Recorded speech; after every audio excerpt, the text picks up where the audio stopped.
Hi guys, panibagong araw, panibagong mini vlog na naman tayo. Dahil sumahod na ako nung at 30 ay ngayon ko nga lang ipapadala. Kasi sabi ko nga kahit 2 araw lang ay gusto ko makapiling yung sahod ko. Pero sa totoo ay hindi ko naman talaga ito nahahawakan. Kung pwede nga lang sabihan sila na wag na lang silang kumain. Pero ganun talaga ang realidad, sa sahod na o padala later. Kaya tanggapin na lang natin ang katotohanan. Buti na nga lang ay medyo malaki-laki ang palitan. At sa mga punto nga nito ay hindi na din kami tumagal at umuwi na din kami ng kasama ko. Ilakad-lakad ko na nga lang muna, baka sakaling mabawas-bawasan yung mga iniisip ko. Mabuti pa itong mga puno na nadadaanan namin ay walang problema. Sana nga naging puno na lang ako para wala akong problema na iisipin pa. Charot lang. At sa mga punto nga nito ay hindi namin alam kung saan kami pupunta. Pero bahala na nga kung saan kami dadalhin ng mga paa namin. Pero sa totoo talaga ay naghahanap kami ng pwede namin pagkainan dahil gutom na nga din at puyat pa galing sa trabaho. Doon sana kami kakain sa pinagkainan namin dati kaso medyo malayo. Sabi ko nga sa kasama ko ay bumalik na lang tayo at doon na lang tayo kumain banda malapit sa accommodation. At sa mga punto nga nito ay chinechempohan namin hanggang sa maubos yung mga dumadaan na sasakyan. Mabibilis din kasi magpatakbo yung mga Saudi.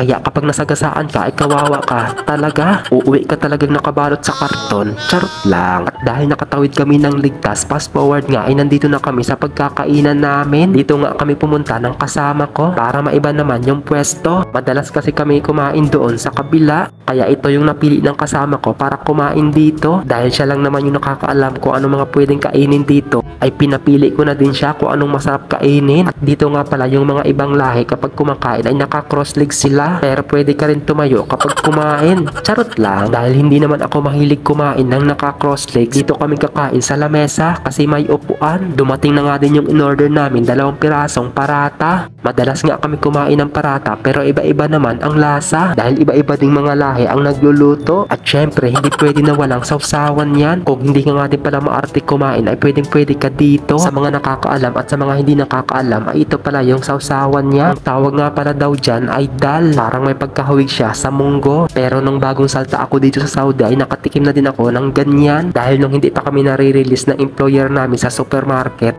ayan yung madalas namin kainin. Mapaumaga, tanghali at gabi. Pero kapag madalas ka din kumain nito ay masarap din pala. Kaso nga lang yung parata ay masyadong mamantika. Pero okay lang din naman kumain paminsan-minsan. Ganyan kapag kinain, isaw-saw mo yung parata dyan sa sawsawan. Tapos sabay subo ng malaki. Ilang beses na din ako kumakain nito kaya nasasarapan na din ako sa lasa. Ang kinagandahan nga dito ay napakamura lang. Malaking tipid din kapag ganito araw-araw ang kinain mo. Pero parang hindi ko ata kakayanin ito kapag ganito araw-araw ang kinain ko. Mas gugustuhin ko pa rin yung kanin kasi mabigat sa tiyan. Dahil medyo nahirapan na ako ngumuya at lumunok ay iinuman ko muna ito ng mainit-init na chai. Pagkatapos nga namin kumain ay agad-agad ako naghugas ng kamay. Maghuhugas nga lang pala ako ng mabuti kasi medyo mamantika. Pinunasan ko nga din pala yung mga labi ko, baka sabihin ko saan kami galing na piyestahan. At dahil tapos na kami kumain ay oras na din para umuwi. Habang naglalakad kami pa uwi ay sinabihan ko nga itong kasama ko. Sabi ko sa kanya ay kaway-kaway ka naman dyan. Masyadong seryoso kasi sa buhay itong kasama ko. Ang kinagandahan nga dito ay malapit lang sa accommodation yung kinainan namin. Kaya kahit anong oras ay pwede kang tumakbo doon para kumain. Yung mga nakaparking na service dyan ay tapat na yan ang accommodation namin. Sobrang napakalaki nga din pala yung accommodation namin dito. Sa sobrang laki ay wala ka din makikitang tao na nakatambay dito sa labas. Dahil yung iba ay nasa trabaho at yung iba ay tulog na. Ako lang yung nasa labas na palakad-lakad. Medyo malamig-lamig na nga dito kasi papasok na ang winter. Kaya kapag taglamig na ay doble-doble na naman ang kumot. Kaya ikaw ilabas mo na yung mga jacket mo na itinago mo dyan sa baon. So ayun guys, dito na nga din pala magtatapos ang mini vlog natin. Abangan nyo sa susunod ang i-upload natin. Thank you for watching. Bye bye.